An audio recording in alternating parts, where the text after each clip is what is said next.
तो व्यवस्था में भागीदारी करते हैं, आचरण उससे ज़्यादा बड़ा होता है। आचरण से ज़्यादा बड़ा विचार होता है, विचार से अधिक बड़ा समझ होता है। जब ऐसी स्थिति होती है उसका नाम समझ, संतोष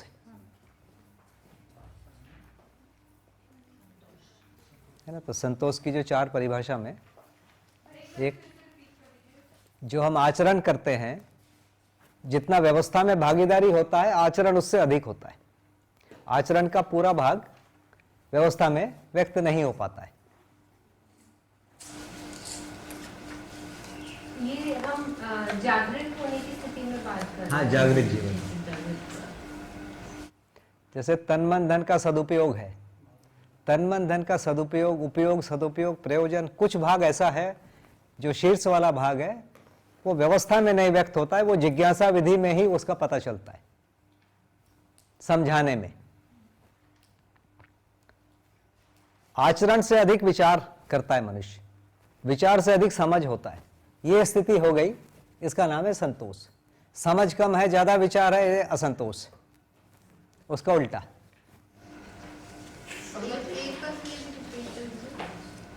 समझ कम है, ज्यादा विचार है, हाँ, या विचार कम है, आचरण ज्यादा है।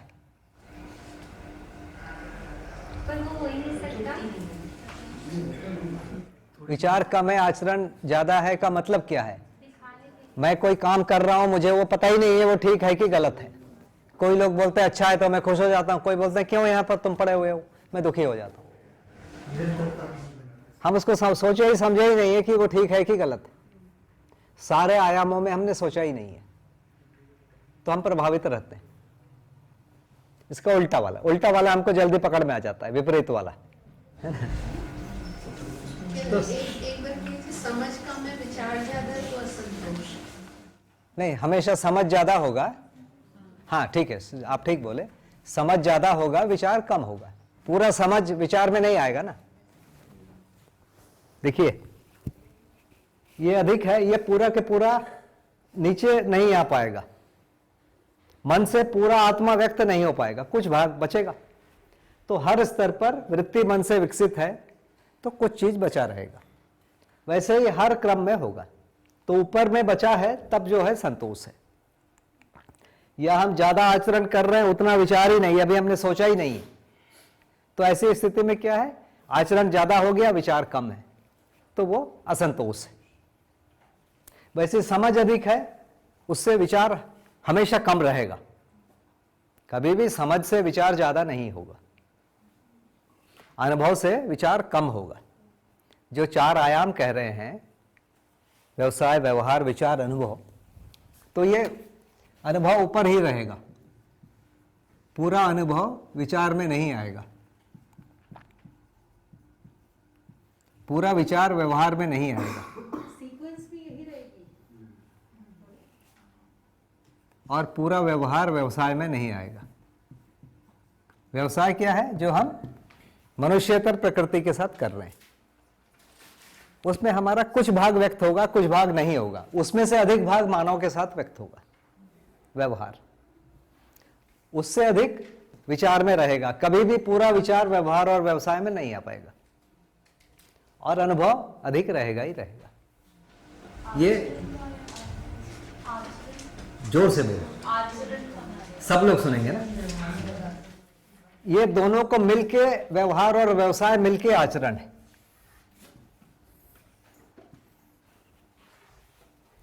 विचार ही आचरण में व्यक्त होगा। कई बार हम सोचे नहीं रहते हैं, किसी ने बोला ये कर दो, हम कर देते, तो इसमें क्या होता है, विचार नहीं हुआ और आचरण हो जा रहा है। तो कभी कभी कोई पूछता है ऐसा क्यों कर रहे हो, तुमको तो नहीं करना चाहिए, तो मुझे लगता है कि मैं गलत कर रहा हूं। उल्टा कभी कभी हो जाता है, कोई बोलता है वाह क्या बढ़िया काम करते हो, अच्छा मैं इतना अच्छा बढ़िया काम कर रहा हूं, तो हम कोई भी हमको प्रभावित कर लेता है, ऐसी स्थिति होती है। व्यवसाय को थोड़ा बता देंगे। व्यवसाय जैसे प्रोफेशन किस तरीके का हो गया? नहीं, उस परिभाषा में नहीं, यहां जो परिभाषा है मैं उसकी बात करूंगा। मानव के बीच में जो भी श्रम है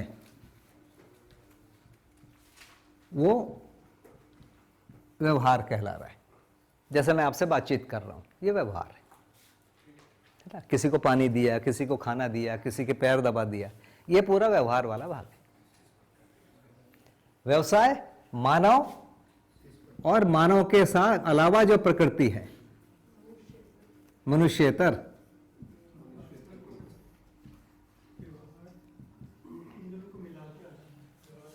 मनुष्येतर प्रकृति में जैसे मैंने झाड़ू लगाया, जैसे मैंने कपड़ा धोया, जैसे मैंने गाय को पानी पिलाया, जैसे मैंने गाय धो लिया, मैंने कंप्यूटर बनाया, या मैंने मोटरसाइकिल बनाया, या मोटरसाइकिल रिपेयर किया, कोई भी भौतिक वस्तुओं के साथ जो भी श्रम लगाते हैं वो व्यवसाय।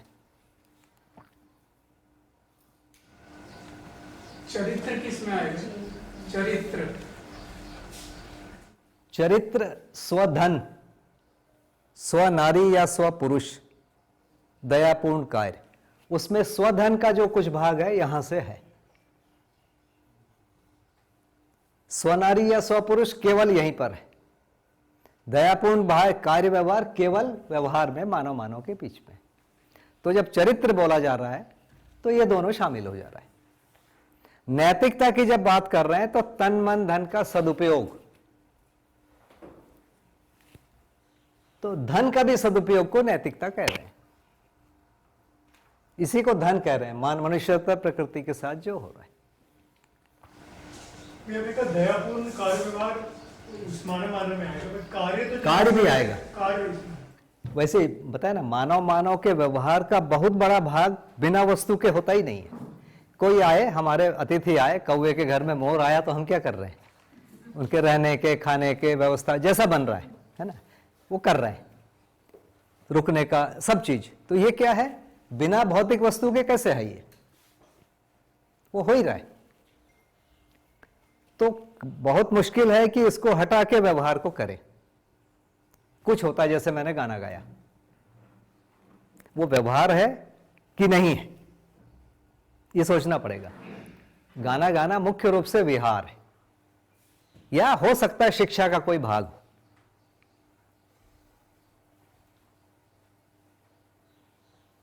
तो व्यवहार है जहां हम दायित्वों को, कर्तव्यों को निर्वाह कर रहे हैं, वो व्यवहार है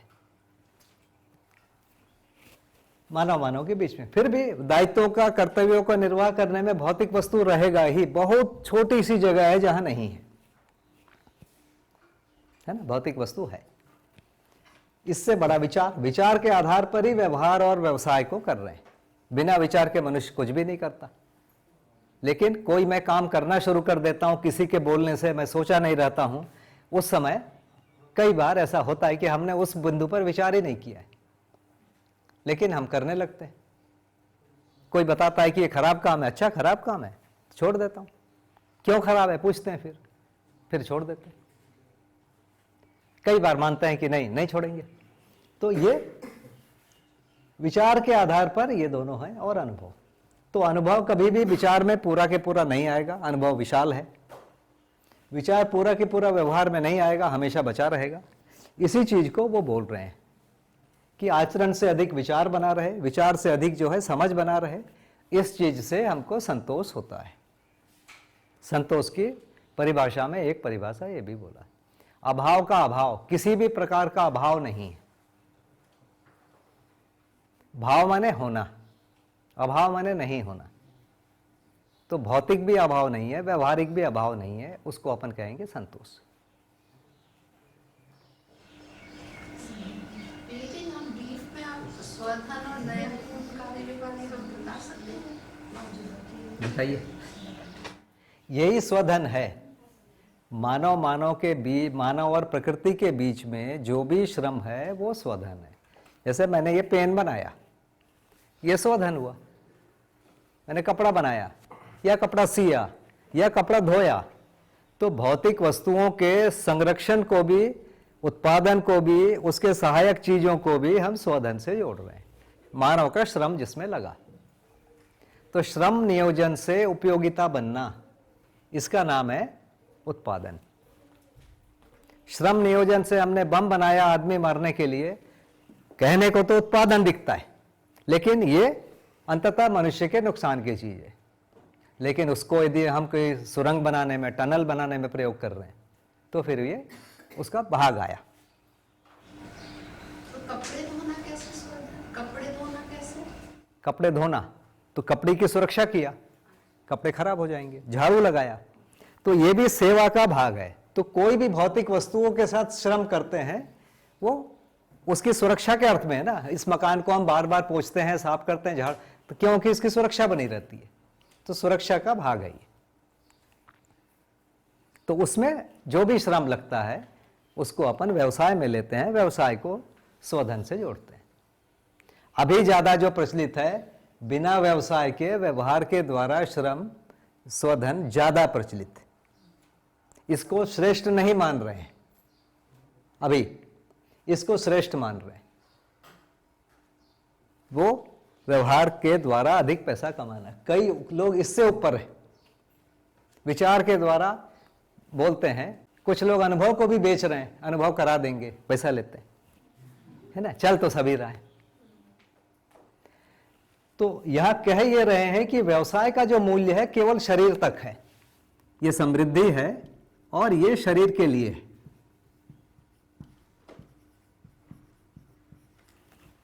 व्यवहार का जो मूल्य है ये अभय है, ये शरीर और जीवन दोनों तक पहुंच जाता है। अभय जीवन में होता है और इसमें शरीर शामिल है, तभी व्यवहार में बहुत सारी चीजें, खाना खिलाना, कपड़े पहनाना, सुरक्षा करना, तो अभय है इसका मूल्य। और विचार कार्य है क्या जी? व्यवहार और व्यवसाय व्यवहार कार्य में है, ये कार्य है, ये दोनों ऊपर वाला नहीं है। मध्यस्थ दर्शन के हिसाब से कार्य। विचार के बाद कार्य होगा। विचार के में कुछ व्यवहार भी होगा, विचार के बाद कुछ कार्य भी होगा। व्यवसाय ही कार्य है। इसके और दो टुकड़े हैं, उत्पादन, विनिमय। उत्पादन के भी फिर दो भाग हैं, सुरक्षा या सेवा वाला भाग और सीधा सीधा उत्पादन वाला भाग, संरक्षण वाला भाग, दोनों होता है। तो इस ढंग से हम सोच रहे हैं। व्यवसाय में जीवन क्यों नहीं लिखा है? व्यवसाय में जीवन नहीं लिखा हुआ है, शरीर के लिए कर रहे हैं। जैसे मैंने अनाज पैदा किया, शरीर के लिए किया ना। पर कुछ तो सोचा। हाँ, सोच तो कर रहे हैं, सोच को ही वे कर रहे हैं, पर ये जो फल है उसका फल शरीर के लिए है।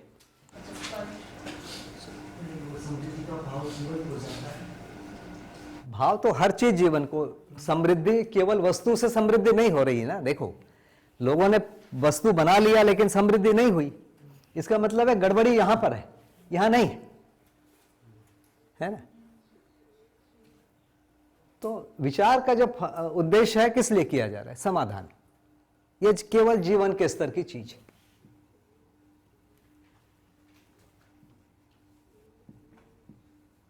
और ये भी जीवन के और ऊपरी भाग के लिए है।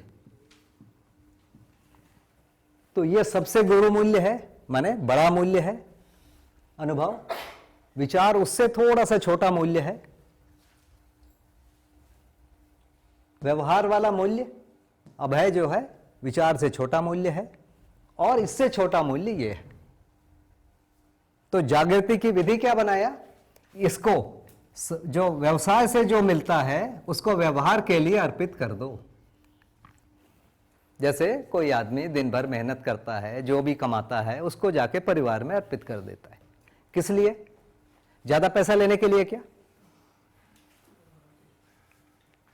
कुछ कमाया, वो अपने बच्चों को, पत्नी को, माँ को, पिता को अर्पित करता है। बदले में क्या चाहता है वो? पैसा, घर, क्या चाहता है? व्यवहार का मूल्य चाहता है कि उसके साथ लोग विश्वास करें, ये स्वीकार करें कि वो जिम्मेदार है, वो विश्वास करने योग्य है ना। कृतज्ञता, गौरव, ये सारा जो चीज है उसके बदले में ये अपेक्षा है। तो भौतिक वस्तु को अर्पित करके अपेक्षा क्या है? व्यवहार के मूल्यों की अपेक्षा है। तो यह सही रास्ता है। व्यवहार के मूल्यों को अर्पित करके समाधान की अपेक्षा है। हम लोग बाबा जी के पास जाते हैं, बाबा जी डांटते भी हैं। हम ये नहीं अपेक्षा करते कि बाबा जी हमसे मीठी मीठी बातें करें। हम अपेक्षा करते हैं कि हमसे जो कमियां हैं उसको दूर कर दे। कई बार कमियां दूर नहीं होती तो जोर से बोलते हैं, डांटते हैं। कमियां सामान्यतः दिखाते नहीं है, कई बार दिखाना पड़ता है। 1000 बार तुमको बोल दिया है, वो भी करते हैं। तो वो डांटना वैसे देखेंगे तो आप कहेंगे कि खराब व्यवहार है, लेकिन चूंकि जो संबंध है हम इसीलिए गए हैं, हम उनके पास इसीलिए गए हैं ताकि हमारे जो समाधान है वो हो जाए, जीवन में जो भ्रम है वो छट जाए। तो भ्रम को दिखाना और समाधान को लाना दोनों चीजें करते हैं। तो व्यवहार फिर विचार के लिए अर्पित होता है, समर्पित होता है। विचार का मूल्य क्या है? समाधान के लिए, और समाधान अनुभव के लिए अर्पित होता है। इस प्रक्रिया में चलते हैं तो परिवार भी बनता है, समाज भी बनता है और अनुभव भी होता है। ये एक सामान्य प्रक्रिया है। इसको मानवीय प्रक्रिया, मानवीय परंपरा कह रहे हैं। कई बार उल्टा होता है, अनुभव को बेच के पैसा कमाना है। माने अनुभव को वो छोटा मूल्य मान रहा है, उसके बदले में वो शरीर की वस्तु चाह रहा है। अब गुरु मूल्य दे के लघु मूल्य लेगा, ये होता है? होता ही नहीं है। उसके पास है ही नहीं एक्चुअली अनुभव, उसके पास अनुभव है ही नहीं, सामने वाला बुद्धू बनता है। वैसे विचार के बदले में पैसा लेना है, वैसे व्यवहार के बदले में पैसा लेना है। आपने मुझे नमस्ते बोला, मैं आपको 100 का नोट दिया, ये क्या होगा? मान लीजिए आपने मुझे नमस्ते किया, मैंने 100 का नोट दिया, क्या लगेगा आपको? बुरा लगेगा ना? मैंने आपको नमस्ते किया, आपने दिया, तो कैसा लगेगा?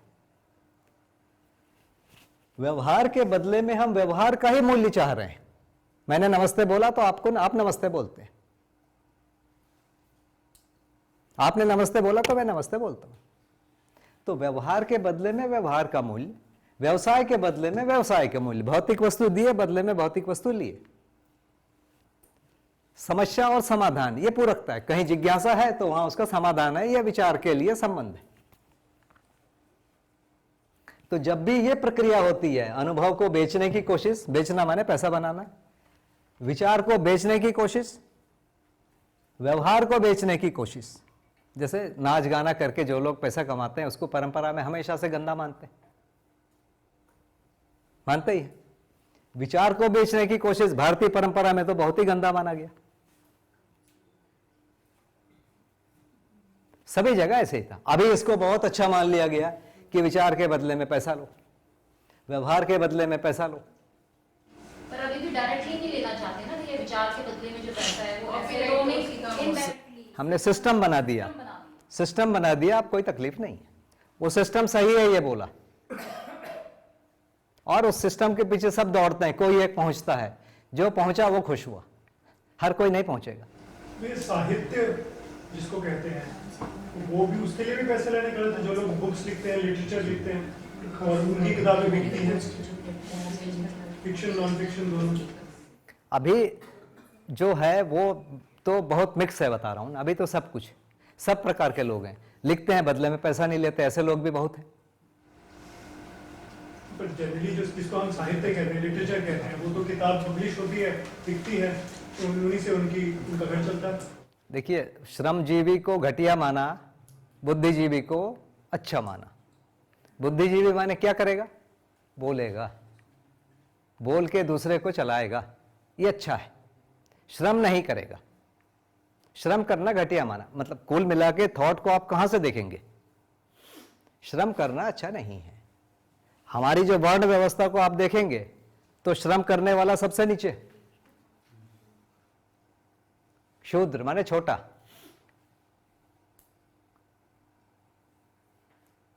श्रम करना अच्छा नहीं मान रहे, उत्पादन करना अच्छा नहीं बोल रहे, उत्पादन से ट्रेडिंग को अच्छा मान रहे, वो वैश्य है। लड़ना उससे और अच्छा काम है, सुरक्षा देना। और ज्ञान देना तो ये जो क्रम किया है ये तो समझ नहीं आया। हाँ? क्रम जैसे ऊपर से अनुभव, विचार, व्यवहार और व्यवसाय। कि व्यवसाय करेंगे तो फिर व्यवसाय में भी तो विचार है। हर चीज में विचार है, विचार के बिना व्यवहार और विचार के बिना व्यवसाय नहीं होगा। तो जो प्रक्रिया है, हम घर में क्या कर रहे हैं, व्यवसाय के मूल्य को व्यवहार में अर्पित करते हैं, व्यवहार मूल्य को पाने के लिए, व्यवहार मूल्य को विचार के मूल्य के लिए अर्पित करते हैं, विचार मूल्य से अनुभव तक पहुंचने के लिए लगे रहते हैं। यह प्रक्रिया है, इसमें मानव समाज भी बनता है और समाधान, समृद्धि, अभय, सहअस्तित्व ये बनता है। इससे उल्टा करते हैं तो इसमें एक प्रकार से दुख है, क्योंकि अधिक मूल्य गुरु लघु में जाता ही नहीं है। अनुभव के बदले व्यवहार पैसा कैसे होगा, माने पैसा बड़ा हो गया ना। विचार के बदले यदि मैं पैसा चाह रहा हूं, मतलब पैसा बड़ा है तब तो चाह रहा हूं। तो मेरे दिमाग में तो एकदम क्लियर है कि पैसा बड़ी चीज, तब तो उसके पीछे दौड़ रहा हूं। इसी का नाम भौतिकवाद है। तो वो तीनों, ऊपर की तीनों चीज पहले होनी चाहिए ये व्यवसाय नीचे वाले के लिए। भौतिकवाद क्या है? पैसा सर्वोपरि है। पैसा क्यों? शरीर सर्वोपरि है, पांचों ज्ञानेंद्रियों के सुख सर्वोपरि है, उसके लिए पैसा चाहिए। ये विचार का एक एग्जांपल देखिए, विचार का एग्जांपल, विचार बेचना, भाषण दिया, पैसा लिया। कई प्रकार के हो सकते हैं, उसके कई प्रकार हो सकते हैं, उसके कई बनाए गए प्रकार। लोग कहानियां लिखते हैं, विचारी तो बेचते हैं, तो इसके बहुत प्रकार होंगे, है ना। तो ये है। अब यहां पर हम कह रहे हैं पूर्णता। व्यवसाय की पूर्णता माने क्या? जैसे पूर्णता, भैया व्यवस्था को चलाने के लिए बहुत सारे लोग सर्विस सेक्टर में इन्वॉल्व हैं, तो वो उपयोगिता के साथ तो नहीं जुड़े, उत्पादन के साथ तो नहीं जुड़े हुए एक तरीके से। उनको हम फिर कैसे देंगे? अभी वो सेवा भाग भी है ना, उत्पादन को दो पार्ट में डिवाइड किया है। कुछ भाग सेवा से जुड़ा है, कुछ भाग नहीं भी जुड़ा है, कुछ भाग सुरक्षा से जुड़ा है ना। कुछ चीजों को बनाया है, कुछ चीजें फिर भी मिसप्लेस हो गई है। तो भैया अगर उसी उत्पादन के लिए कोई एक्स अमाउंट ले रहा है और कोई एक्स प्लस ले रहा है, जो कि बहुत ज्यादा है, तो उसको क्या करना है? सेवा के भाव को जो है वो नहीं है वहाँ पे, तो इसका मतलब ये है। वो क्यों ले रहा है? शासन कहता है कि आप 100 गुना में बेचो, हमको तकलीफ नहीं है, टैक्स दो, जो आप एमआरपी बनाए हो उसका टैक्स हमको दो। शासन को ज्यादा टैक्स मिलता है, तो शासन समर्थन करता है कि आप 1 करोड़ गुना में बेचो, शासन खुश है। शासन को क्या गया, उसको टैक्स से मतलब है और कुछ नहीं चाहता है। और ये सोचते हैं कि भाई जिसके पास पैसा है वो ले लेगा, है ना, जिसके पास नहीं है वो नहीं लेगा। क्या करना है तुमको? मतलब कोई तो जबरदस्ती थोड़ी कर रहा है। 5 रुपए की चीज कोई 1 करोड़ में बेच रहा है, किसी को लेना है तो सरकार नहीं रोकती है, बस हमारा हिस्सा हमको दे दो। यदि कोई जबरदस्ती करता है तो सरकार उसका गला पकड़ती है कि आपने क्यों जबरदस्ती इसको टिकाया। जबरदस्ती को, मार्केटिंग को जबरदस्ती नहीं बोलते, बुद्धू बना के ले लो, इसको सरकार जबरदस्ती नहीं बोलती। तो ये किस वस्तु का कितना लेना है वो कौन निर्धारित करेगा? वो सही मूल्य अभी कहीं तय नहीं है। बताया ना कि जो अर्थशास्त्र बना है, पहले जो अर्थशास्त्र बना था वो राजा के लिए अर्थशास्त्र बनाया था महाराज चाणक्य ने। उसके बाद माने स्टेट के लिए, उसके बाद कॉरपोरेट वालों ने अर्थशास्त्र बनाया। सामान्य आदमी के लिए कोई अर्थशास्त्र नहीं है। सामान्य आदमी के लिए कोई अर्थशास्त्र पढ़ा ही नहीं रहा है। यहां थोड़ी कोशिश अभी की है। जैसे हम में से काफी लोग उत्पादन में हैं, तो कैसे निर्धारित करें फिर उन चीजों का जो कॉस्ट है कि क्या हमें रखना है, वो उसका निर्णय कौन करेगा कि सही रखा है हमने ये? पता है ना, शासन कहती है कि आप कुछ भी करो, हमको टैक्स दो, आप कितना भी रखो, शासन नहीं रोकती है। ये व्यवस्था की दृष्टि से, जैसे अगर हम सही व्यवस्था की दृष्टि से वो श्रम मूल्य वाली बात है। एक चीज यदि मैं एक में बनाया हूं और दूसरा चीज भी एक श्रम में बनाया, उसको बराबर बांट लो। यदि मैं 10 गुना करता हूं तो ये भी 10 गुना कर दे। अब होता क्या है, मैं मोबाइल लेता हूं, वो 20 गुने में लेता हूं, मेरा जो अनाज है वो उतने में नहीं जा रहा है। यहां पर शोषण हो गया कि जो सबसे अनिवार्य वस्तु है भोजन, उसको करने वाले का शोषण हो जा रहा है। कौन कर रहा है? डायरेक्टली कोई नहीं कर रहा है। इनडायरेक्टली कौन कर रहा है? इनडायरेक्टली सबसे अधिक ये वाला कर रहा है, अनुभव को बेचने वाला। उसके बाद ये वाला कर रहा है, विचार को बेचने वाला। उसके बाद ये वाला कर रहा है। कुछ लोग इसमें भी कर ले रहे हैं, व्यवसाय में। ये सीन है। खैर, इस सीन में अपन नहीं जाते, हम इधर अभी आ जाते हैं ना। वो बहुत लंबा है, कभी खत्म नहीं होगी, है ना, अक्षय लीला है। तो भैया दर्शन में तो ऐसा कहा है ना, जैसे इनका सवाल है कि कौन निर्धारित करेगा, वो तो उत्पादन करने वाला ही निर्धारित। उत्पादन करने वाला और ग्राम सभा, और ग्राम सभा, पूरी ग्राम सभा मिलकर तय करेगी कि इस इलाके में इतना उत्पादन हुआ, इधर उतना हुआ, इधर उतना हुआ, उतने इतना श्रम लगा, इसमें कितना होगा। और उसमें भी 100% पॉइंट में नहीं होगा, कुछ प्लस माइनस रहेगा। क्योंकि मेरे खेत में 6 क्विंटल हुआ, इनके में 6.5 हो सकता है, इनके में 7 हो सकता है, इनके में 5 हो सकता है। तो कुछ तो एवरेज बना के ही करेंगे।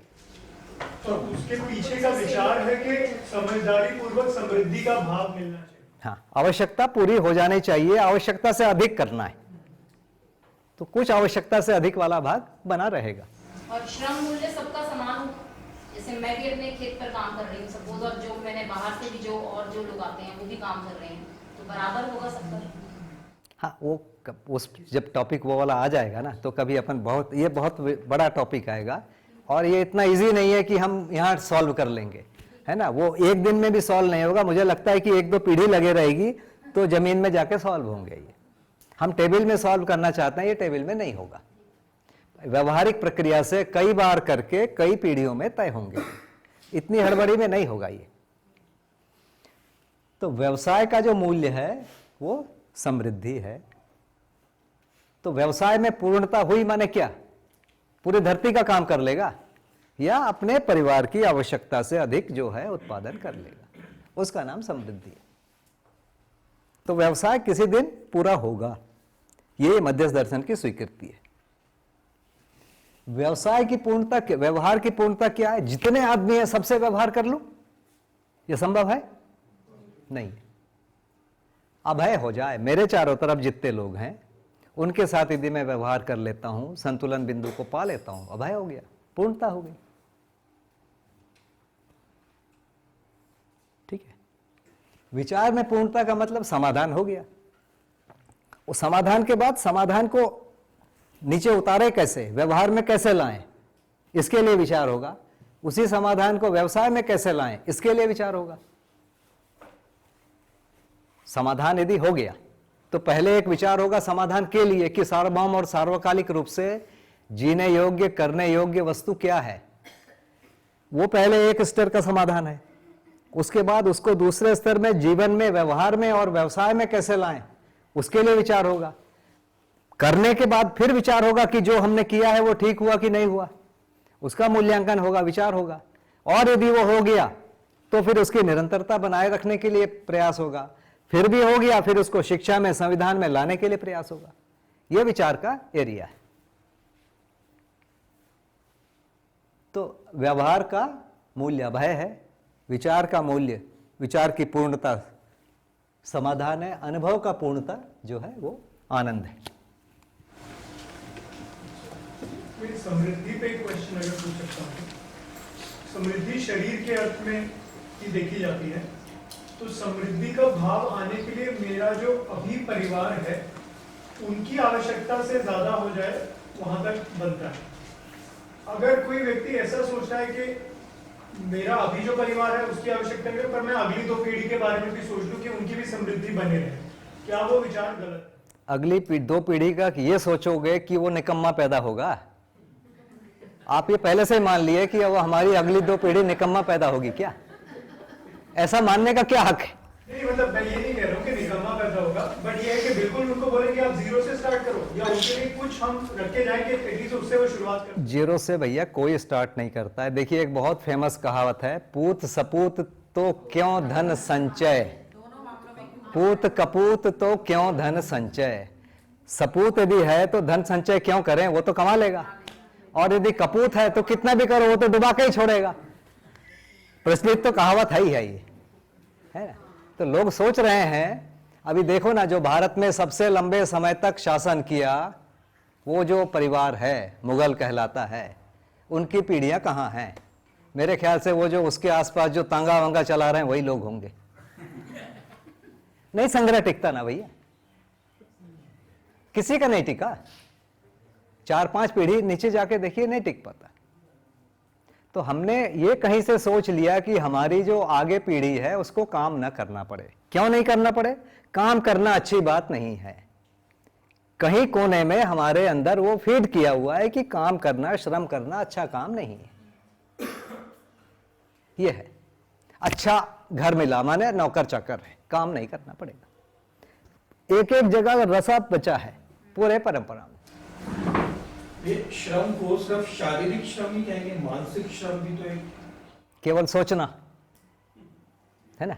मानसिक श्रम माने केवल सोचना। सोचने को दो ही चीज करेगा, या फिर कोई प्राकृतिक वस्तु करेगी या मशीन करेगा। सही सोच के शारीरिक श्रम किया जाए तो वो भी तो इम्पोर्टेंट है। हाँ वही सही देखिए प्रश्न घूम गया। सोच को करने के लिए या फिर मशीन करेगी या कोई प्राकृतिक वस्तु करेगी। प्राकृतिक वस्तु में पशु है और मनुष्य है, यही होगा ना। सोच को फाइनली जमीन में कौन उतारेगा? मशीन उतारेगी। मशीन उतारेंगे, मशीन के लिए ईंधन कहां से आएगा? ईंधन प्राकृतिक वस्तु ही है, फाइनली प्राकृतिक वस्तु ही गई ना। तो ईंधन पदार्थावस्था है, थोड़ा सा प्राणावस्था है। पहले 200 साल पहले केवल प्राणावस्था ईंधन था, उसके बाद पदार्थावस्था ईंधन हो गया, अब परमाणु ईंधन हो गया। यदि हम इस क्रम में जाएंगे तो प्राणावस्था में आवर्तनशीलता की संभावना बहुत अधिक है, 100% संभव है। पशु में भी 100% है, मानव में भी 100% है। तो अंततः जो शोषण हो रहा है वो श्रम का हो रहा है, प्रकृति के श्रम का हो रहा है। जैसे कोयला को प्रकृति ने करोड़ों सालों में बनाया, उसको हम एक दिन में खर्च करना चाह रहे हैं। ये जो करोड़ों साल तक धरती ने उसको सेक सेक के उसको और ज्यादा कंसंट्रेट किया, उसको हम कुछ मिनट में खर्च करना चाहते हैं। तो प्रकृति ने, धरती ने करोड़ों साल तक श्रम किया, उसके लिए पहले नीचे दबाया और गर्मी में लाखों वर्षों तक सेका, उसको हम जल्दी खत्म करना चाहते हैं। तो प्रकृति के श्रम को हम ले लें, चुरा लें। आवर्तनशील नहीं हुआ माने चुराया, आवर्तनशील हो गया माने नहीं चुराया। चाहे वो हम कितने लंबे टाइम पर उसे खर्च करें, वो है मानव के लिए तो है ही नहीं पहला। हाँ, तो धरती के सतह पर यदि हम जीने की कला को डेवलप करें, आवर्तनशील कला को डेवलप, तो धरती के सतह में आएंगे तो आवर्तनशीलता है। जितना नीचे जाएंगे उतना आवर्तनशीलता में प्रॉब्लम है।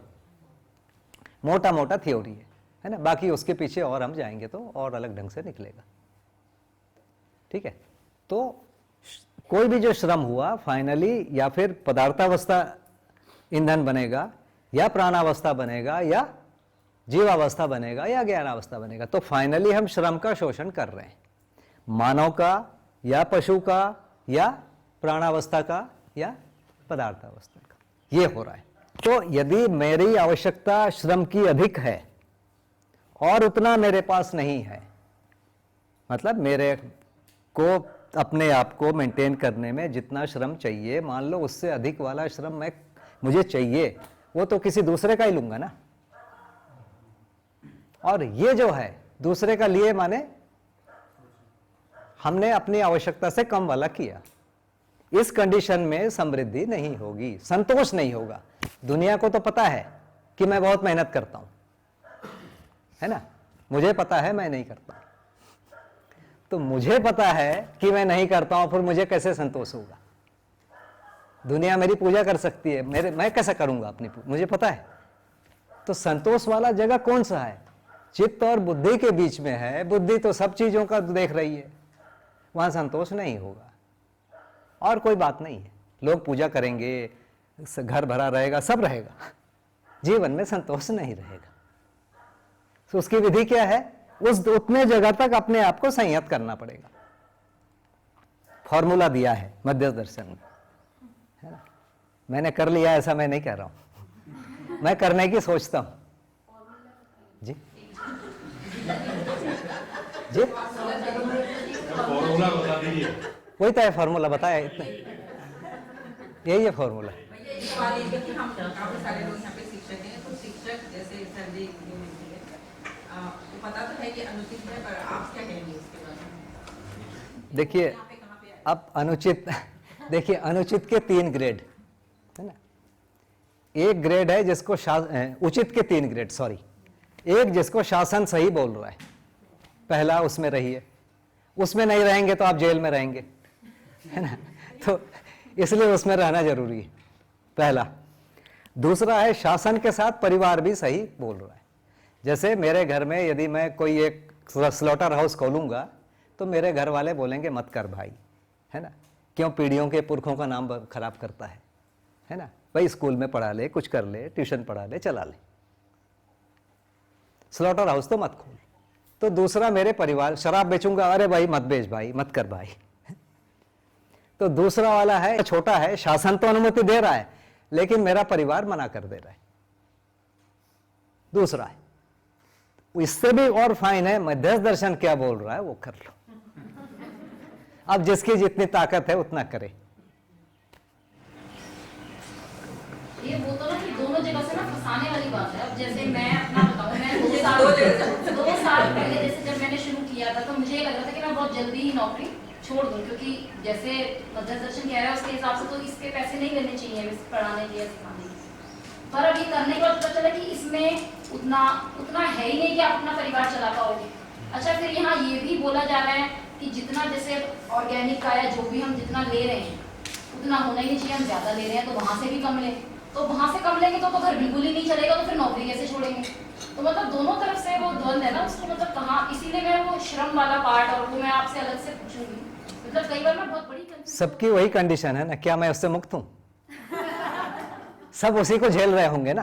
इसकी तो सैलरी भी उसमें लग रही है ना, ऑर्गेनिक वाले में। नहीं, वैसे कोई इशू नहीं है भाई किसी की सैलरी लग जा रही है, कोई मांग के ला रहा है ना, कोई मांग के ला रहा है, कर्जा हो जा रहा है उसका। आवश्यकता भी तो सुनिश्चित करनी चाहिए, मतलब कितनी आवश्यकता है हमें जीने के लिए, उसको भी तो हमें। हाँ, वही प्रॉब्लम वहीं से है कि कितना हमारी आवश्यकता है उसको पहचानना। दूसरा, इस शरीर में कितनी क्षमता है उसको पहचानना, उसको बढ़ाना, कितना बढ़ सकता है। तो फॉर्मूला तो यह है कि आवश्यकता से अधिक उत्पादन कर सकता है। अभी 80-90 साल वालों के लिए नहीं बोला गया है ना। हाँ, तो वो है, तो ये फॉर्मूला है। अब उसको हम 90 साल में अप्लाई करने जाएंगे तो पाएंगे कि नहीं होगा। अब ये लोग को अवसर है कि अभी 20 में कर लें, है ना, हमको है कि हम 50 में कर लें, इतना ही है।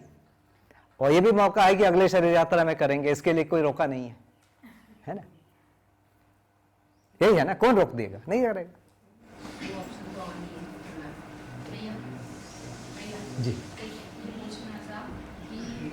बौद्धिक नियम जो है ना उसमें असमंजस है, सरलता विद्या, अभेदता है, तो उसमें जो असमंजस वाला पोर्शन है जिसमें समृद्धि और संतोष के साथ जुड़ता है, वो उसको हम बोल रहे हैं कि वो चित्त वाले पोर्शन में डाल रहे हैं, जबकि वो भौतिक वस्तुओं से जुड़ा है। और जो स्नेह सरलता विद्या वाला जो पोर्शन है जो मानव के व्यवहार के साथ जुड़ता है और जो हायर वैल्यू पे है, उसको हम स्नेह को मन के साथ कर रहे हैं और सरलता और विद्या जो है वो बुद्धि के लेवल पे कर रहे हैं। तो ऐसा क्यों है?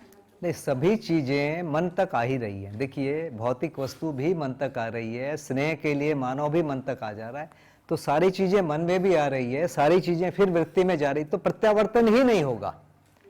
यदि मैं स्वधन, स्वनारी, स्वपुरुष, दयापूर्ण कार्य में नहीं आरूढ़ रहूंगा तो मन का ही प्रत्यावर्तन नहीं होगा, तो उसके ऊपर वाला तो होना ही नहीं है ना। तो ये होता ही नहीं है। तो अब इसमें करना क्या है? यदि अनुभव करना है तो पहले ये लाइन करना पड़ेगा, है ना। पतंजलि विधि से चलेंगे तो पहले यम करना पड़ेगा और नियम करना पड़ेगा, वो नहीं करोगे और कुछ भी करते रहो आसन प्राणायाम, कुछ नहीं होगा, है ना, न होगा न हुआ है ना। लोग पहले दिन ध्यान की कोशिश करते हैं, करते रहो, नहीं होगा, है ना। पतंजलि ने ऐसा लिखा नहीं कि ऐसा नहीं होगा, उन्होंने सही सही वाला क्या होगा लिखा है। यह जरूर लिखा है कि ये पंच क्लेश हैं, संग्रह, द्वेष, अविद्या, अभिमान, अभिनिवेश, पंच क्लेशा, वो लिख के चले गए। ये कष्ट में पाओगे भाई, अनुभव कुछ नहीं है। सब अपने तरीके से बोले, है ना, उनको पालन करना है तो वहां जाइए। साधन चतुष्ट है तो आप देख ही लिए कितना कठिन है ना। इन सबसे सरल है स्वधन, स्वनारी, स्वपुरुष, दया, पूर्ण काय, है ना। ये सबसे सरल है, और ये करेंगे तो शांति में रहेंगे, नहीं करेंगे तो पड़ोसी जीने नहीं देगा। कोई परधन करेगा पुलिस पीटेगी, पड़ोसी पीटेगा, पर नारी पर पुरुष करेगा पुलिस पीटेगी, पत्नी पीटेगी, पति पीटेगा, ये चलता रहेगा। तो सबसे सेफ जगह ये है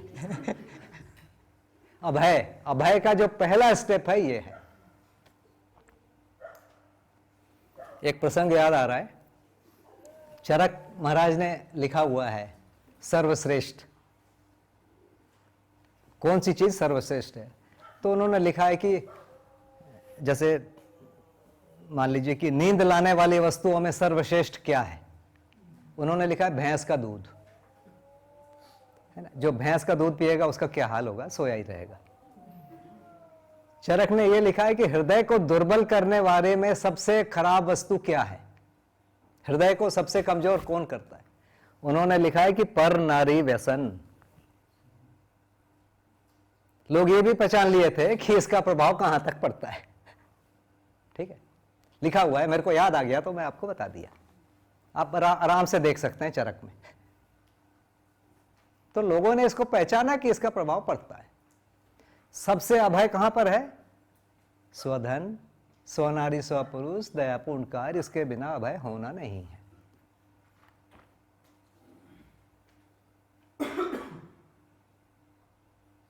वही करना पड़ेगा, तभी अभय होगा, नहीं तो नहीं होगा। चाहिए तो फिर करेंगे, नहीं चाहिए होगा तो नहीं करेंगे। तो यहां पर जो मैं चारों आयाम को बताया, प्रेम को बताने के लिए बताया, पूर्णता में रति और उसकी निरंतरता। पूर्णता क्या है? पूर्णता तो क्रिया पूर्णता, आचरण पूर्णता है। उसको यदि व्याख्या करेंगे, खोलेंगे तो यही चारों पूर्णता है, व्यवसाय में, व्यवहार में, विचार में, अनुभव में। इन चारों में पूर्णता हो गई, खुद वो उसको स्वीकार रहा है, इस स्वीकृति का नाम है प्रेम। खुद ही स्वीकार रहा है कि मेरी समृद्धि हो गई है, मेरा अभय हो गया है, मेरा समाधान हो गया है, मुझे अनुभव हो गया है। चारों को खुद स्वीकार रहा है। पूर्णता में रति, उसमें डूबा रहना, उसमें भरा रहना, उसमें स्वीकृत रहना, इसका नाम है प्रेम।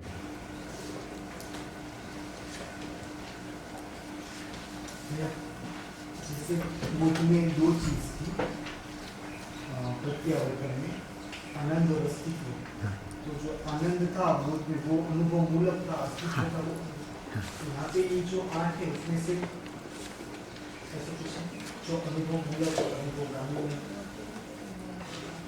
ये पूरा अनुभवगामी ही है, पूरा अनुभव मूलक ही है। अब ये कैसे होगा, इसकी आप बात कर रहे हैं ना। देखिए भैया, हर चीज यहां पर, हर चीज आनंद नहीं, ये पूरा चीजें तो अनुभवगामी होगा पूरा 100%, है ना। ये सारी चीजें अनुभवगामी विधि से आ जाएगी। प्रेम नहीं आएगा, प्रेम नहीं आएगा, है? हाँ, श्रुति आएगा। अभी हम कोई भौतिक वस्तु को सुन रहे हैं, कोई भी चीज को सुन रहे हैं, उसका भाषा से जोड़ रहे हैं, वो अध्ययन विधि में श्रुति आएगा, प्रेम नहीं आएगा।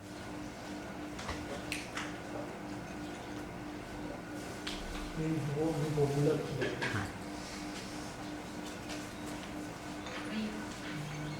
प्रेम में विद्यमान का स्वभाव है, दया का करुणा, ईसाई और प्रिय, और वो प्रमाण में प्रस्तुत कर रहे हैं। अब हम जब साथ संबंध वाला सेट देखते हैं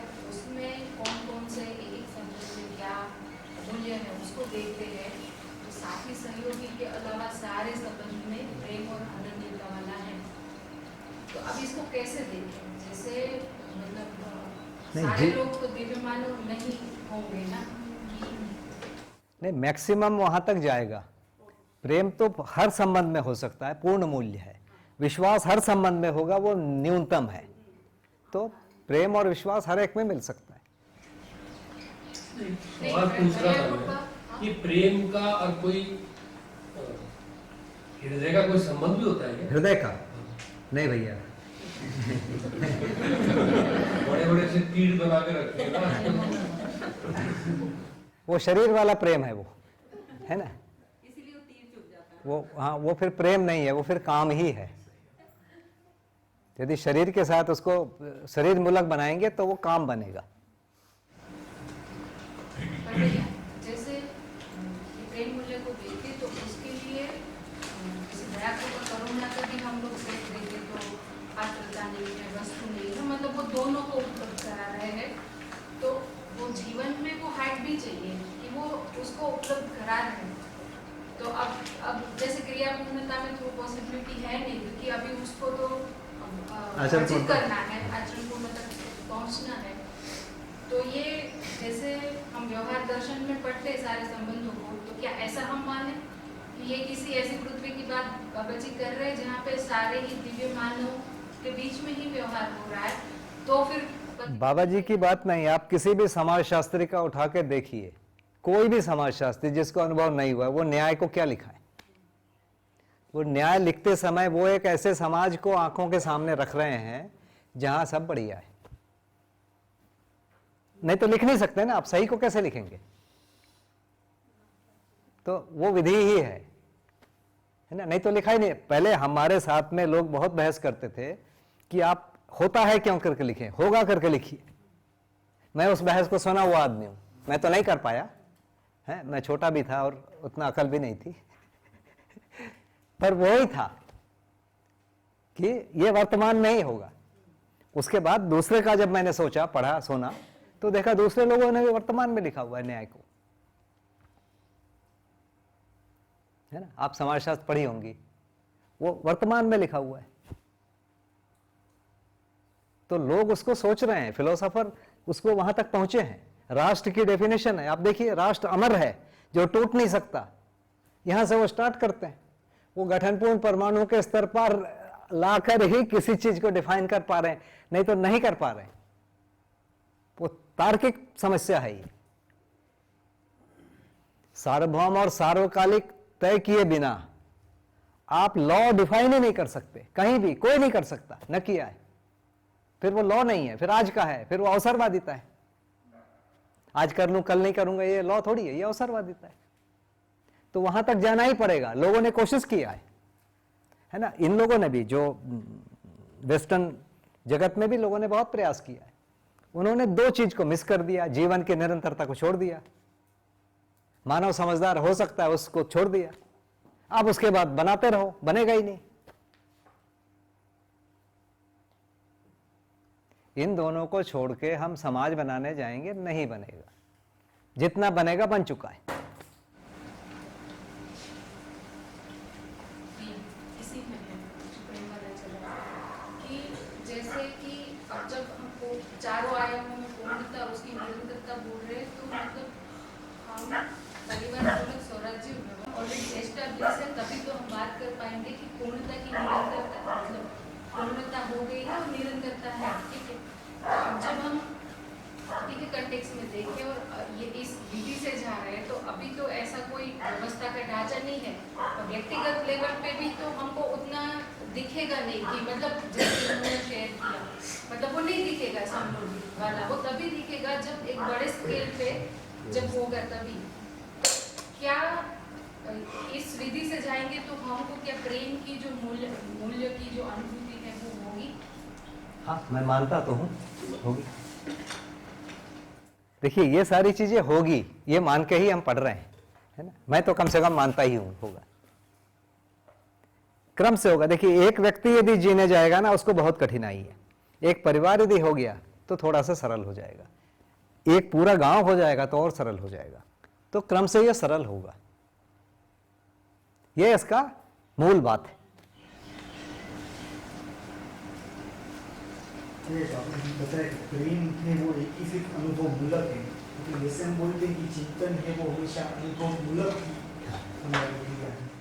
भाई भास आभास प्रतीति तो हर चीज की होगी भैया। देखो इस चीज को आप हमेशा याद करिए कि ये जो है वो कुछ कुछ कुछ कुछ स्वरूप स्पष्ट होगा, ये होगा। तो हर चीज हर लेवल में, जैसे हर लेयर में हम आगे बढ़ेंगे कुछ और स्पष्ट होगा। एक कुछ चीजें अंतिम में ही स्पष्ट होगी, है ना। भास तो होगा ना प्रेम का।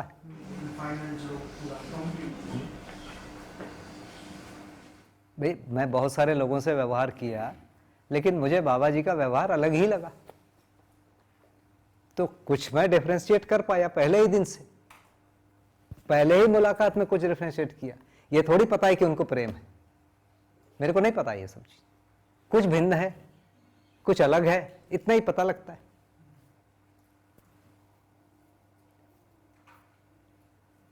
कहीं पता चलता ही है। मैंने बहुत लोगों से पूछा है। एक बार मैंने अपने छोटे भाई से पूछा कि ये मेरे को बढ़िया लग रहा है ये वाला, तो इसमें मैं सोचता हूँ कि और आगे बढ़ूँ, एक बार चलो देखो कैसा है। तो बोला मेरा मन नहीं है, मेरे को इस सब में कोई इंटरेस्ट नहीं। फिर भी मैं उसको बोला कि चल एक बार देख लेना। तो पीछे में बैठा, बोला कुछ नहीं करना है, पीछे में बैठना, चले जाना। वो पीछे में बैठा, चले गया। बाद में मैंने पूछा कैसा लगा, बोले उनको देख के लगता है कि उनको कोई कंफ्यूजन नहीं है। बाबा जी के बारे में उसने जो ओपिनियन दिया निर्भ्रम है। कंफ्यूजन, वो उसको निर्भ्रम क्या पता, वो तो भ्रमित है, लेकिन कुछ तो भासता है।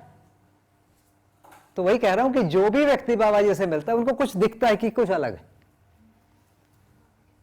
है ना। तो इसका नाम भास है। और हमें ऐसे पता लगता है क्योंकि जिससे भी बात करो बोलते हैं बाबा जी हमें इतना प्यार करते थे। हाँ? तो इसमें सबको लगता है कि उसी को सबसे अधिक करते थे।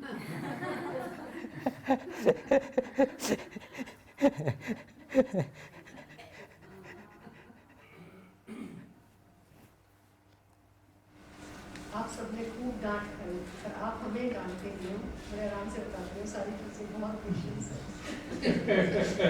जो भी वीडियो दिखा के देखो बाबा जी की, हमारे पास हम ही लोग जूझ रहे हैं अभी। इन लोगों को कभी कभी कुछ बोल देता हूँ, है ना। हम 10 दिन के लिए हैं, वो इतने सालों से, तो थोड़ी तो डांट मिलती है। अभिव्यक्ति क्रम भी अनुभव, विचार, व्यवहार और व्यवसाय है, मतलब ऐसे ही। और संप्रेषणा क्रम भी 2-3 में लिखा है, अनुभव बल, विचार शैली और जीने की कला के रूप में प्रमाणित होता है। तो इनमें अंतर क्या है? संप्रेषणा यदि अभिव्यक्ति सहित है, कई बार अभिव्यक्ति बिना होगी, दोनों हो सकती है ना। तो यदि अभिव्यक्ति सहित है तो पूरा रहेगा, यदि अभिव्यक्ति पूरा नहीं है तो फिर भास को अनुभव बल बोलेंगे, फिर आभास को अनुभव बल बोलेंगे, फिर प्रतीति को अनुभव बोलेंगे। ये होगा। जैसे बोल रहे हैं अनुभव बल, विचार शैली एवं जीने की कला अविभाज्य, तो उसमें भास भी अनुभव बल है। भास में कोई उसको मजा आया, उस मजा के आधार पर वो पूरा चित्रण फैलाता है, पूरा कार्यक्रम करता है। आभास में और ताकत मिल गई, तो इस विधि से भी वो अपने चित्रण और कार्यक्रम को फैलाता है। तो दोनों ही होगा। भैया एक लाइन इसमें आया है कि प्रेम में ऐसा नहीं, ये 223 पेज में पहला दूसरे लाइन से, प्रेम में ऐसा है कि विवेक संपर्क एवं अभयता का अनुभव। प्रेम को विवेक से कैसे जोड़ा? सबसे ऊपर है ना, उसमें सब चीज जुड़ेगा। आपको सोचना नहीं है, सब चीज जोड़ दीजिए, उसमें जुड़ जाएगा। सबसे सरल है ये। करुणा में दया समाया है, कृपा भी समाया है, दया भी समाया है, धीरता भी, वीरता भी। तो आपको सोचना ही नहीं, करुणा में सब है, ऐसा है ये। जीवन ज्ञान में है। तो संतोष में विज्ञान को इसलिए जोड़ रहे हैं क्योंकि वो व्यवसाय से उसमें ये जीवन ज्ञान में पारंगत होने के लिए अस्तित्व दर्शन ज्ञान भी होना जरूरी है। तो इसमें लास्ट में जो ये प्रेम वाला है, इसके सबसे लास्ट में ऐसा लिखा है कि ऐसे कर्तव्य को पहचानने के लिए ऐसी सभी संस्थाओं और सभी व्यक्तियों को जीवन ज्ञान, अस्तित्व दर्शन, मानवतापूर्ण आचरण, सहज समझदारी में पारंगत होना अपरिहार्य स्थिति है। ऐसे सार्वभौम समझदारी को हम पा चुके हैं। हम का तात्पर्य हम जितने नर नारी जीवन ज्ञान, मानवतापूर्ण आचरण में पारंगत हो चुके हैं से है। एक तो कौन कौन हुआ पारंगत, एक तो ये सोच और जो दूसरा इसमें अस्तित्व दर्शन ज्ञान आया ही नहीं, तो ये क्या अंतर है कुछ? नहीं, वो आ गया है, वो बोलने के तरीके में कोई चीज आ गई है, कोई चीज ऐसा नारी पारंगत हो चुके हैं, यानी कि उसके पहले तो लिखा है। बहुत सिंपल है, जो भी उसको होगा उसको होता है, ऐसा ही है। मतलब मैं अकेला होऊंगा ये नहीं कह रहे, है मेरे बाद कोई नहीं होगा ये भी नहीं कह रहे, सभी हो सकते हैं ये वाला कह रहे हैं।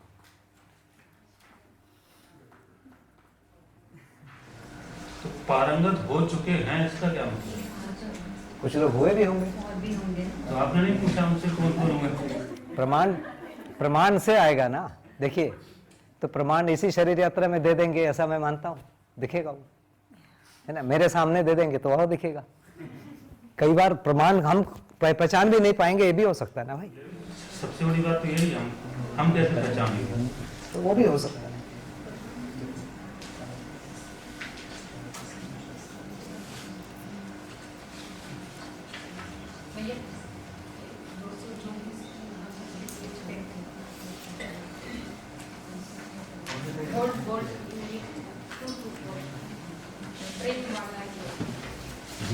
उसमें भैया ये ऐसा दिख रहा है कि मुझे श्रद्धा है, ये बोर्ड में लिखा है। हाँ।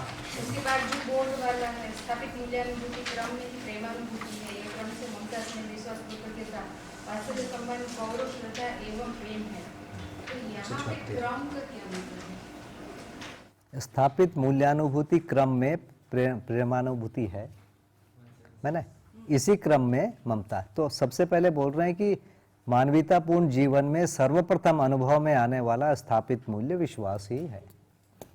अनुभव का मतलब क्या है?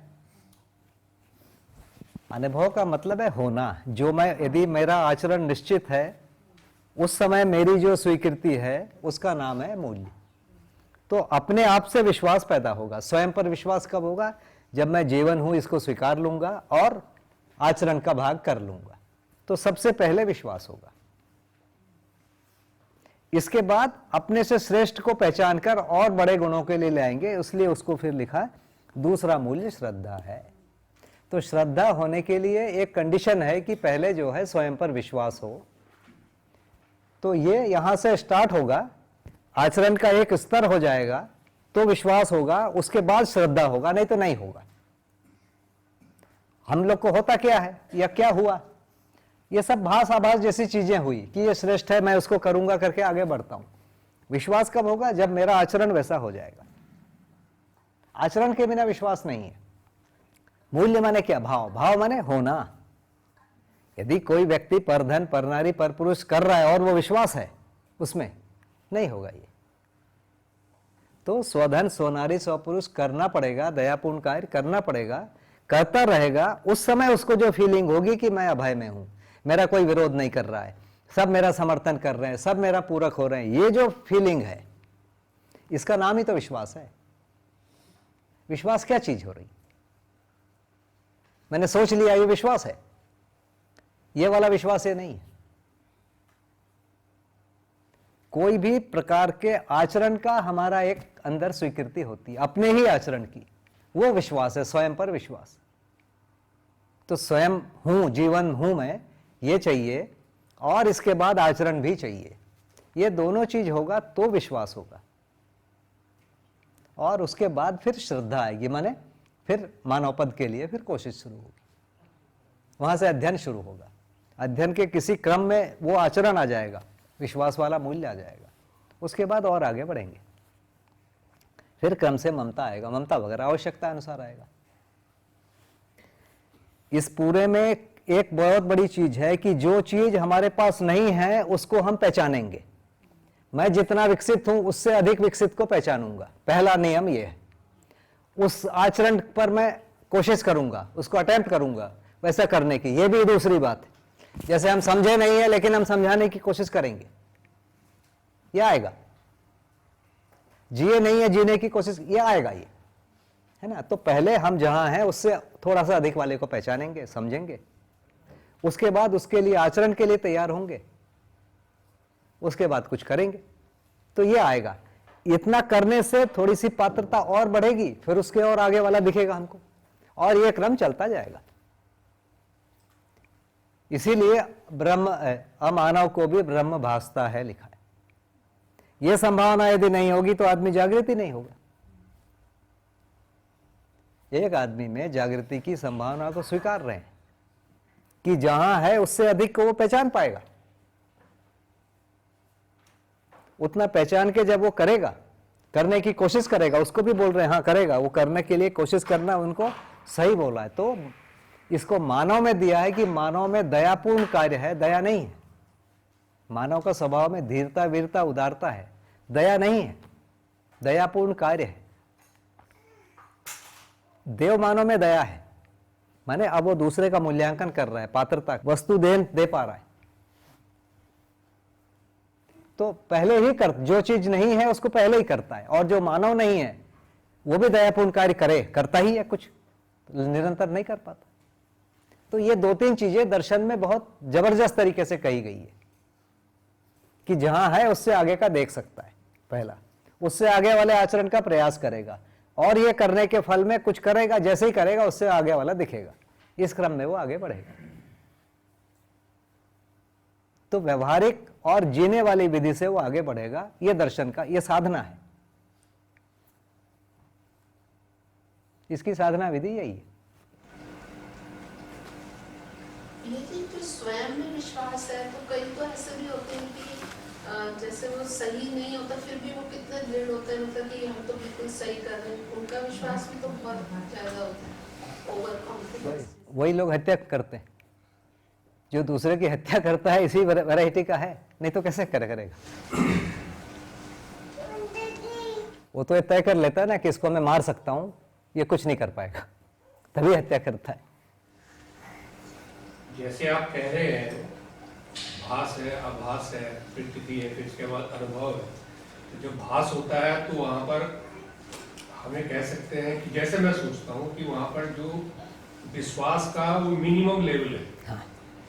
अब मैं इसको जो है जैसे जैसे ऊपर की तरफ जा रहा हूँ, मेरा विश्वास में एक्सपेंशन हो रहा है, मेरा जो विश्वास का अर्जन है वो अच्छा ज़्यादा हो रहा है। और जब अनुभव में जाता हूँ, जहाँ आत्मा में जाता हूँ, और आत्मा जो है प्रत्यावर्तित हो जाती है आपके व्यापक के अंदर, तो वहाँ मेरा जो विश्वास का है वो अनंत तक फैलाव हो जाता है, ऐसा मैं सोचता हूँ। मेरे ख्याल से दर्शन भी यही है। यही है जी, ऐसे ही। मैं ठीक सोच रहा हूँ? बिल्कुल सही।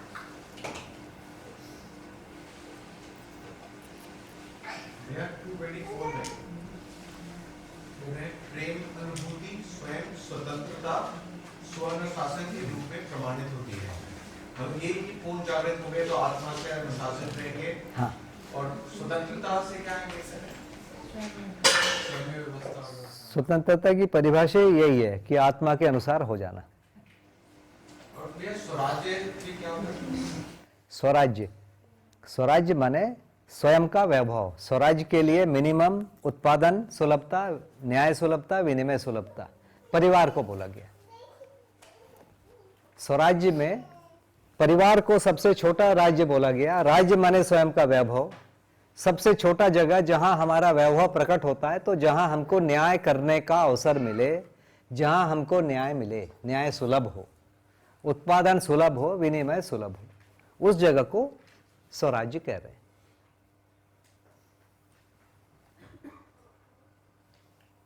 जहां एक व्यक्ति को उत्पादन का अवसर नहीं है वो कैसे सुखी रहेगा? जहां उत्पादन कर लिया, विनिमय का अवसर नहीं, कैसे सुखी रहेगा? जहां उसके साथ न्याय ही नहीं हो रहा है, कैसे सुखी रहेगा?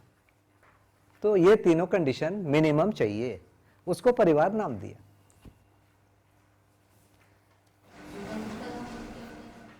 स्वतंत्रता, स्व से तंत्रित, स्व माने आत्मा, तो आत्मा के अनुसार बुद्धि, बुद्धि के अनुसार चित्त, चित्त के अनुसार बुद्धि, बुद्धि चित्त के अनुसार वृत्ति, वृत्ति के अनुसार मन, ये प्रक्रिया होना, इसको स्वतंत्रता। स्व अनुशासन की यही स्व। तो स्वयं में व्यवस्था और व्यवस्था में भागीदारी की स्वतंत्रता। हाँ, स्वतंत्रता और ऊपर हो गया, व्यवस्था में भागीदारी पहले ही हो जाएगा, स्वतंत्रता और लेट होगा। मतलब आत्मा के अनुसार बुद्धि होने के पहले ही, चित्त के अनुसार बुद्धि होते ही आदमी व्यवस्था में आ जाता है, बुद्धि के अनुसार चित्त होते ही मनुष्य व्यवस्था में आ जाता है। तो व्यवस्था का, संतोष का एक परिभाषा और भी है, स्वयं व्यवस्था होना और समग्र व्यवस्था में भागीदारी होना, यह संतोष। स्वयं व्यवस्था के रूप में जी लेना, समग्र व्यवस्था में भागीदारी करना, ऐसा जब करते हैं उस फीलिंग का नाम संतोष है।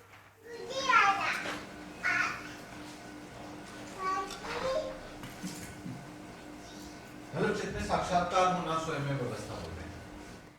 साक्षात्कार होके करना, साक्षात्कार होके करना नहीं, चुपचाप बैठे रहना तो स्वयं में व्यवस्था नहीं हुआ ना, आचरण आएगा ना। हर चीज आचरण से जुड़ा है, नहीं तो होने का प्रमाण नहीं है। यही बात जो मैंने पहले दिन निवेदन किया था कि मेरी प्रयास ये रहेगा कि ये जो है आचरण कैसा जुड़ता है और ये जो परंपरागत जो आचरण है उससे कैसे भिन्न है, ये मैं आप लोगों तक यदि प्रस्तुत कर दूं तो मेरी वो सफलता है। मैं ये अपेक्षा मेरी इतनी, तो उसी को बार बार कोशिश करो कि ये आचरण तक जुड़ेगा। अनुभव वाला आदमी मांग के नहीं खाएगा, उत्पादन करेगा। अनुभव वाला आदमी विनिमय भी करेगा, लाभ हानि मुक्त करेगा। अनुभव वाला आदमी परिवार में जिएगा, संबंधों का निर्वाह करेगा, गेस्ट आएगा उसको पानी पिलाएगा, ये सब करेगा।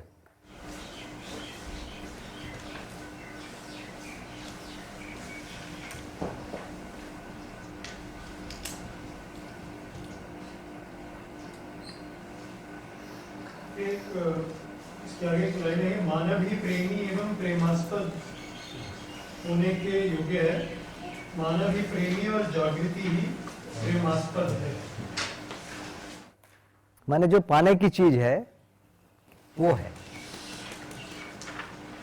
प्रेमास्पद, मतलब पाने की चीज। हाँ, पाने की चीज, उसको जागृति बोलते हैं। पाने की चीज किसको हो गया? मानव ही प्रेमी और मानव ही पाने की चीज। जागृति पाने की चीज, जागृति पाने।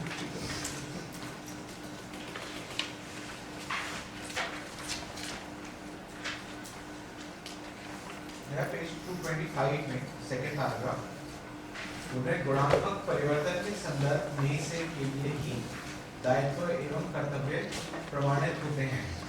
तो मतलब आपको निर्वाह करना है तभी गुणात्मक परिवर्तन होगा, व्यवहार बस नहीं है। हाँ।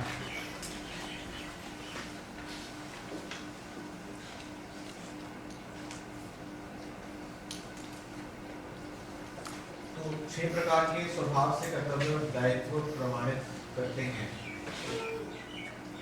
करेक्ट व्यवहार, धीरता से वीरता, वीरता से उदारता, ऐसा।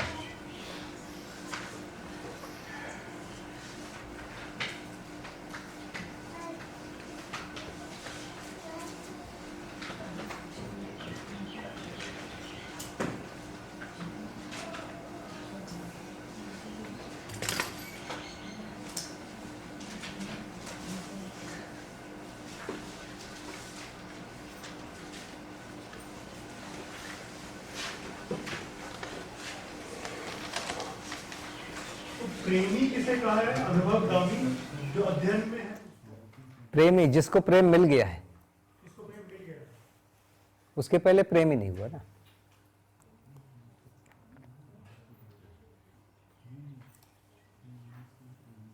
एक बहुत फेमस सूत्र है, गुण और गुणी एक ही हैं। गुण और गुणी, जैसे मैं गुणी हूं तो गुण क्या है? अभी जो प्रचलित है गुण और गुणी अलग अलग है। हाँ, जैसे हीट है, हम हीट की स्टडी करते हैं, हीटिंग बॉडी की स्टडी नहीं कर रहे हैं। मध्यस्थ दर्शन कहता है कि हम हीटिंग बॉडी की स्टडी कर रहे हैं। हीट की स्टडी होती ही नहीं है बॉडी को छोड़ के।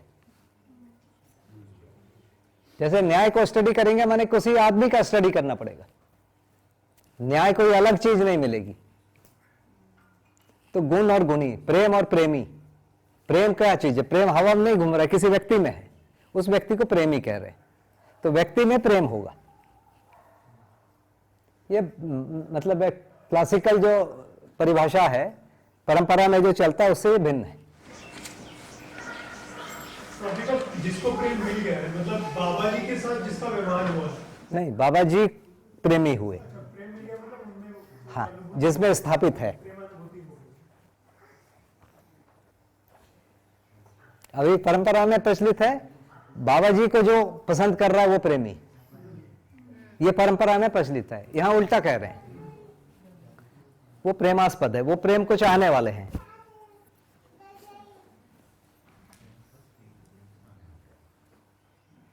जैसे ज्ञानेंद्री, जिससे ज्ञान होता है और ज्ञान को व्यक्त करता है, वो ज्ञानेंद्री। तो मध्यस्थ दर्शन केंद्र से चल रहा है।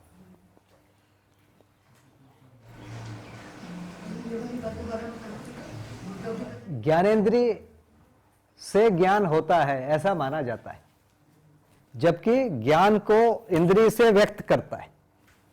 मध्यस्थ दर्शन कह रहा है कि ज्ञान को इंद्रियों से व्यक्त करता है। जैसे हम रास्ते में चल रहे हैं, मुझे पता है कि ये दवाई है, ये पौधा है, तो उसको मैं ध्यान देता हूं, देखता हूं। जिसको पता नहीं वो देखता ही नहीं, ओवरलुक करके चलता रहता है, वो दिखा कहां उसको। जैसे हम लोग रोज बैठे हैं, यहां बहुत सारे रोड हैं, कितने लोग दिखे हैं? कितना रोड है? कोई नहीं देखा। रोज आंखों में पड़ता है, देखा ही नहीं है कि रोड कैसा है कैसा है, कुछ नहीं।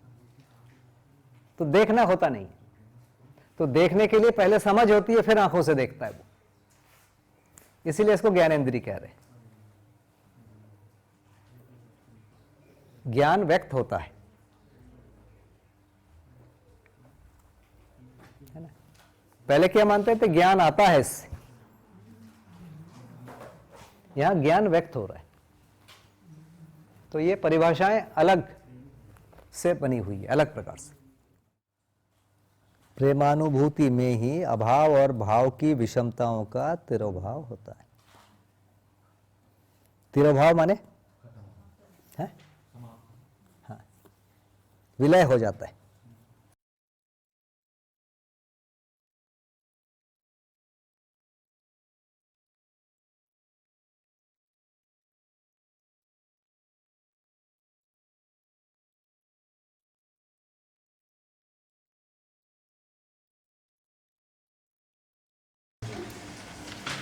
ये तिरोभाव से आगे एक सेंटेंस लिखा है साधन किया, व्यवहार अनुसांगिक की स्थापित मूल्यों का अनुभव होना प्रसिद्ध है।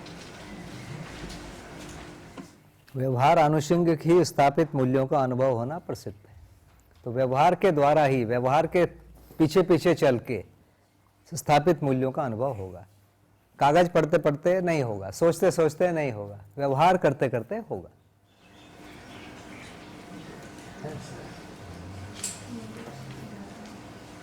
भैया 228 पेज में एक लाइन की मान्यता अपने संक्रमित पद में है, यही जागृति पद का साक्षी है। कहाँ पर है? ऊपर में है। हाँ, ऊपर से मानवीयता अपने संक्रमित पद में है, यही जागृति पद का साक्षी है। माने संक्रमण के बाद ही मानवीयता आएगी। संक्रमण माने क्रियापूर्णता, इसी को जागृति पद कह रहे हैं।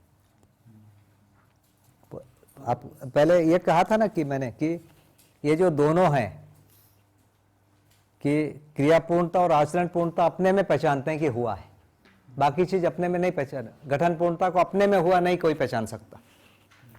इन दोनों का वो साक्षी रहता है कि नहीं था, हुआ, है ना। क्रियापूर्णता नहीं थी, क्रियापूर्णता हुई, ये अपने में साक्षी करता है। आचरण पूर्णता नहीं थी, हुई, ये साक्षी है। और उसके दूसरे पैराग्राफ में लिखा है, दूसरे लाइन से, मनुष्य के चारों आयामों की पूर्ण जागृति ही प्रेमानुभूति योग्य क्षमता का सर्वसुलभ होना है। यही ऐतिहासिक उपलब्धि मानव में प्रतीक्षित है। यही मानव का इतिहास और गति है। मतलब मानव के इतिहास तब शुरू होगा जब वो चारों, हाँ, ऐतिहासिक उपलब्धि है ये मानव को, मतलब यहाँ ये हुआ, माने मानव इतिहास पूरा हुआ। कोई भी चीज कर रहे हैं, मानव जो यात्रा कर रहा है वो कहाँ तक, यहाँ तक जाने के लिए कर रहा है, वो वहाँ तक हो गया, पहुँच गया मानव को जहाँ तक पहुँचना है। इस धरती में मानव जो बंदर भालू के बाद आया है, जो उसके बाद पहुँचना कहाँ तक है, वो वाली जगह तक पहुँच गया, वहाँ तक पहुँच गया, माने हो गया। अच्छा, ऐसा इतिहास को कैसे डिफाइन करते हैं? इसके पहले करते करते यहाँ तक आए तो ऐतिहासिक हुई। शायद मेरे एक बार बात ऐसे ही होता कि अभी तो इतिहास ये नहीं, क्योंकि मानव है ही नहीं। जब मानव आ जाएगा और फिर वो जो एक्शंस लेगा, वो मानवीयता का इतिहास बनेगा। उसके पहले अभी जागृति क्रम का इतिहास है, फिर जागृति बनेगी। अभी इतिहास बहुत रैंडम दिखता है। एक आदमी साधु है, दया कर रहा है, कोई इसको काट दे रहा है, हंस रहा है, एक आदमी दूसरे को मार, ये सब दिख रहा है, मैंने मिक्स दिख रहे हैं। मानवीयता वाले भी कुछ दिख रहे हैं, कुछ अमानवीयता वाले पता नहीं चल पा रहे। लेकिन लोगों ने मान लिया है कि दूसरे को मारना गलत है, यहां तक आए। एक समय में दूसरे को मारना अच्छा था, उसकी पूजा हुई है मारने वालों की। अब कोई मार नहीं सकता। जैसे राम थे, उन्होंने रावण को मारा, अब कोई किसी को मार नहीं सकता। कोई देश का प्रधानमंत्री दूसरे देश के प्रधानमंत्री को मार नहीं सकता, ठीक है ना। एक देश का प्रधानमंत्री किसी डाकू को भी नहीं मार सकता। डाकू को मारने की एक प्रक्रिया है, वो प्रक्रिया में कोई एक पात्र व्यक्ति है वही मार सकता है, कोई दूसरा नहीं मारेगा।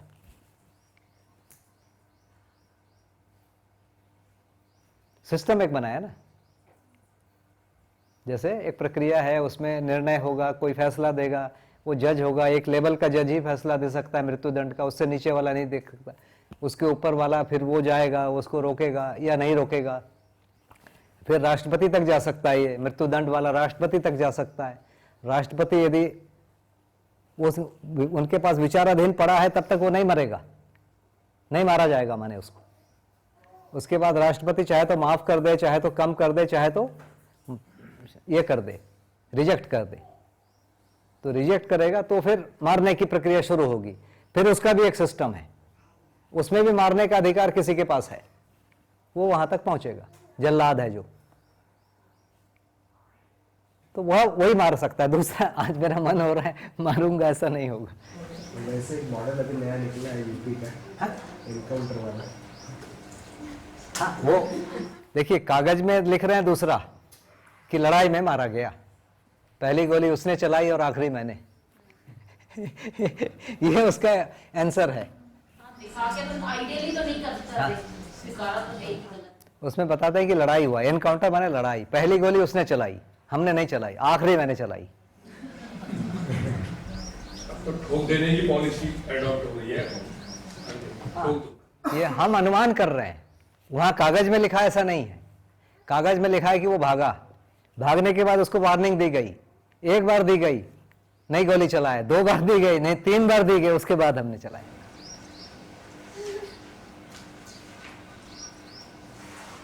इतिहास को यहाँ क्या कह रहे हैं कि मैंने नहीं पढ़ा कि इतिहास और हिस्ट्री अलग चीज है। हिस्ट्री को इतिहास नहीं कहते हैं। तो यहाँ पे इतिहास को क्या कह रहे हैं? फैक्चुअल हिस्ट्री को कह रहे हैं या जिस चीज की परंपरा बनती है और जो समीक्षाएं, जिस चीज की परंपरा बनेगी वो है। तो भैया बेसिकली अनन्यता और प्रेम आप अपने से विकसित के साथ ही प्रैक्टिस उसको इतिहास देते हैं, हिस्ट्री फैक्चुअल जो होता है उसको हिस्ट्री का अभी की विकसित आपके साथ या हमारे साथ प्रेम करेगा, हम वहां पर उनके अनन्यता को देखेंगे। हम जो देखेंगे वो हमको अनन्यता दिखेगी, शिष्ट मूल्य हमको दिखेगा, अनुभव उनको रहेगा। जैसे मान लीजिए कि मेरे पास कोई मूल्य है, मैं मान लीजिए मेरे पास प्रेम आ गया है, तो जो व्यक्त हो रहा है वो अनन्यता कहलाएगा।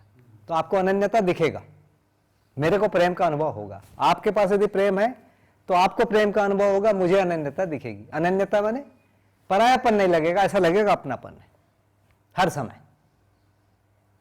ये अपनापन को देख के मेरे में आपके तदाकार होने की इच्छा बनेगी। हर समय अपनापन कैसा है, तो मैं तदाकार होने लगूंगा। तदाकार होने लगूंगा माने वो मुझ में आता जाएगा।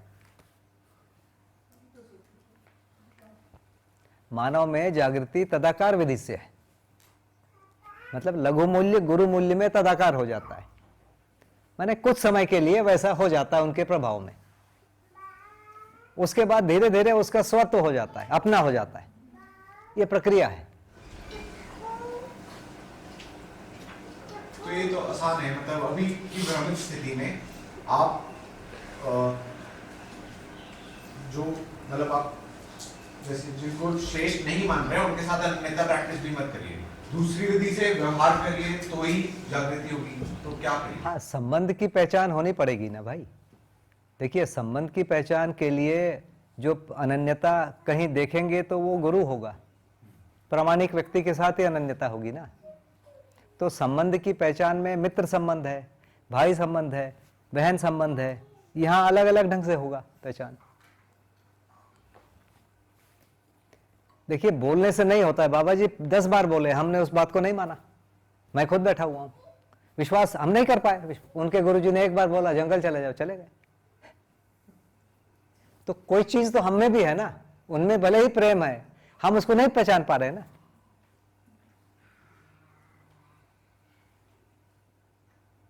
हम कैसे पहचाने? उन्होंने हमको बोला कि तुम एक चीज कर लो, मेरा मन नहीं हुआ, मेरा साहस नहीं हुआ। इसको क्या बोलेंगे? उनकी कमी या मेरी कमी?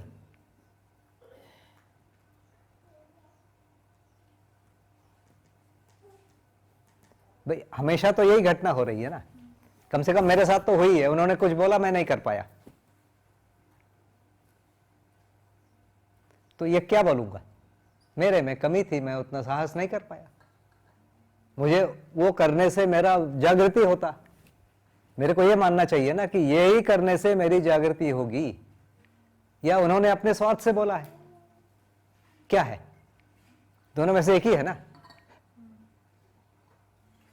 तो हम उसको नहीं स्वीकार कर पाए कि इससे मेरी जागृति होगी। मैंने अपने तरीके से अपनी जागृति को होगी मैंने माना हुआ है। मैंने अपने माने हुए को ज्यादा श्रेष्ठ माना, उनके बोले हुए को कम माना। प्रॉब्लम यहां है ना। यदि मूल में जाएंगे तो कहां है? मैंने माना है कि मेरी जागृति इस विधि से होगी, उन्होंने दो कोई और विधि बोला, उसको मैंने अस्वीकार कर दिया, मैं श्रेष्ठ। घटना ऐसे ही हुई है। यदि जब भी हुई, हम नहीं ले पाए, विकसित के संकेतों को नहीं स्वीकार कर पाए। ऐसे भी तो हो सकता है कि अभी तीव्र इच्छा नहीं हो जाती। वही ना, हम नहीं स्वीकार कर पाए। मतलब उनकी ओर से क्या था? उनकी ओर से शायद सही, जो मेरे लिए सबसे सही था वही उन्होंने बोला होगा, या उन्होंने गलत बोला, बोलो तो बड़ा मुश्किल है ना। उन्होंने मेरे लिए जो सर्वश्रेष्ठ है वो बोला, मैं उसके लिए हिम्मत नहीं। उन्होंने मेरी पात्रता देख के ही बोला होगा, ये भी मानना पड़ेगा ना। या मेरी पात्रता से 1 सेंटीमीटर मिलीमीटर ऊपर बोला होगा, ताकि मैं वहां पहुंच जाऊं।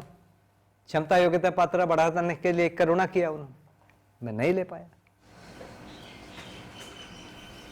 भैया फिर जो लोग उनको हम अन्यथा सिर्फ उन लोगों के साथ है जो श्रेष्ठ है, बाकी जो लोग आसपास हैं उनके साथ नहीं है। हाँ, हम अनन्यता करते हैं नहीं बोल रहे हैं, अनन्यता वही करते हैं।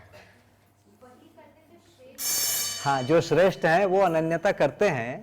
ताकि हमारी जागृति हाँ, और हम उनके प्रभाव में आ जाते हैं, क्योंकि वो हमको स्वीकार होता है। जैसे कोई मुझे डांटता है, मुझे स्वीकार नहीं होता, कोई मुझे अच्छा बोलता है, मुझे स्वीकार हो जाता है। तो उनका अच्छाई मुझे स्वीकार होने लगता है।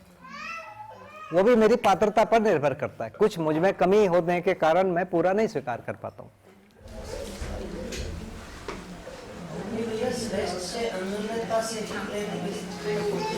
हाँ, उनके अनन्यता को हम देखकर हमको ये होता है, प्रतीति होती है कि इनमें प्रेम है। इसके कारण हम उनमें तदाकार होते रहते हैं, उनका अनुकरण करते हैं, अनुसरण करते हैं, आज्ञा पालन करते हैं, जिज्ञासा करते हैं, ताकि वो हम में उतर जाए। ये करते हैं।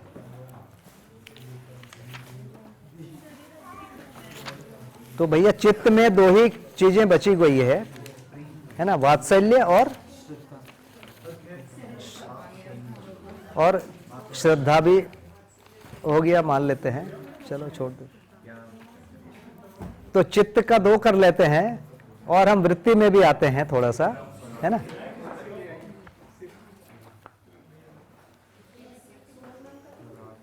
वृत्ति की भी 4 क्रिया है, वहां तक हम प्रयास करते हैं, शांति और दया। ठीक है, कल के लिए